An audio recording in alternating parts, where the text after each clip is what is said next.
Hey guys, Level Cap here. Today we're going to be taking a look at the Recon class in Battlefield 4. Now this class has probably gotten the most updates since Battlefield 3 and its effectiveness has changed significantly. In fact, I think it's going to be one of the favorite classes as opposed to one of the least favorite classes. And starting off here, we have some traditional sniper gameplay with bolt-action sniper rifles. This is the beginning one you get in the beta, the CS LR4 Chinese sniper rifle.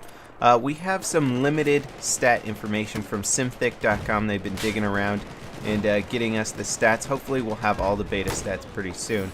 We do know that maximum damage this gun does 104, which means in close quarters I believe you should be able to body shot most people unless they have the defensive perk on, which is designed to prevent one-shot body shots in close quarters, I believe, from Recon classes. So there are some counters to this class, but at long range a headshot will kill anybody in one shot. Now traditionally in Battlefield 3, most sniper rifles damage drop off went all the way down to 59 damage, which still allowed you to one-shot headshot anybody, but if you body shot them, you'd be doing 59 to 60 damage to them at range. Well, in Battlefield 4, the damage drop-off goes down to 69 damage, so it's about 10 damage higher than before. So overall, you're going to be doing more damage from any range with bolt-action sniper rifles in BF4 compared to BF3. And without a doubt, the biggest thing affecting the Recon class is suppression. I've talked about this many times before, but it's probably one of the most important updates in Battlefield 4 in terms of how the actual game's going to play out. Suppression is much less common now. Sniper rifles and machine guns are really the only weapons that suppress to any significant degree, and even then the suppression effect is much less than it was before. So you'll see a lot of bolt action shots here where I'm being shot at, even take some damage, and I'm able to still return fire and maintain perfect accuracy.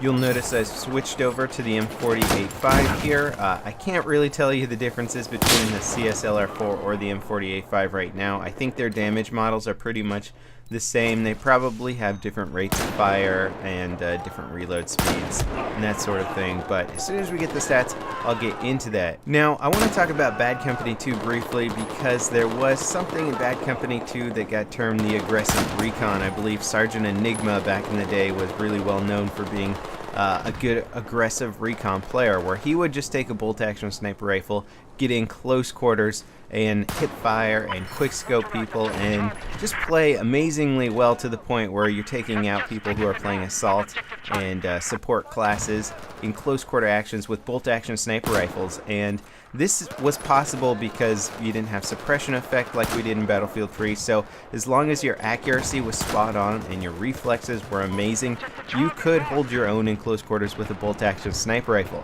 I'm looking forward to seeing this kind of gameplay coming back in Battlefield 4. Now obviously you're gonna be at a disadvantage for many reasons, but if you do hone your skills, you should be able to hold your own and get some pretty impressive gameplay out there and surprise a lot of your enemies by taking them down in ranges that they're just not used to getting down from recon classes. Another big change to bolt action sniping is the fact that your bullets now have vapor trails, and this helps your enemies, your foes, try and pinpoint where your location is. Now at first you might be thinking like, great, that's all the recon class needs, is something that immediately tells your opponent where you're located. Well, in small maps here, like playing on Domination, it does give away your position very quickly. On large maps, like Conquest here on Siege of Shanghai, it can still be a little bit tricky to locate where the snipers are, especially if they're up on top of a huge building. It's still very hard to read those vapor trails specifically and figure out where they are. In fact, scope glint even makes more sense on maps like Siege of Shanghai because you do need a little bit of help locating the enemy recon classes because they have so many places to hide. Now of course the other big change is that the recon class has access to C4. You only get 3 sticks of it, and you're probably going to need all 3 to take out a heavily armored target like a tank, and ammo boxes will not replenish your C4, so no more spamming with it. You have to use it very tactically. Now in addition to bolt action rifles, we also have semi-automatic sniper rifles. These can be used by any class, but I'm going to use them with the recon class here because you do unlock them by playing the recon class. These are DMRs, which stands for Designated Marksman Rifle. This first one I'm using is called the RFB, which stands for Rifle Forward Ejection Bullpup. Now, I really like the look of this gun. I think it's very, very modern looking. I like Kel-Tec designed weapons. Hopefully we'll see that Kel-Tec shotgun come in the game at some point to compete with the UTS-15. But in terms of the actual performance of these DMRs, currently their maximum damage is 43, their minimum damage is 30, which puts them on par with something like an SKS. They're very similar in terms of their damage model to an SKS, and I love the SKS from Battlefield 3. I think it's a really fun battle rifle.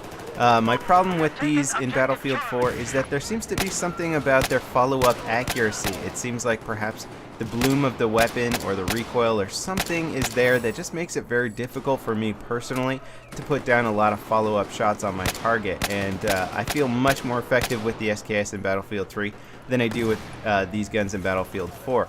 Hopefully I'll be able to pinpoint it once more stats on these weapons come out, but I'll also say playing with these guns with the ACOG is very difficult. I think it's way too much zoom. Now I've got some motion sensors, I finally unlocked them, and I'm using the Mark 11 Mod 0, which is the other semi-automatic sniper rifle. As far as I know, there isn't a huge difference between the RFB and the Mark 11 Mod 0. I'll have to look at the stats again to try and figure out. I'm sure it's reload, bullet velocity, rate of fire, that sort of thing.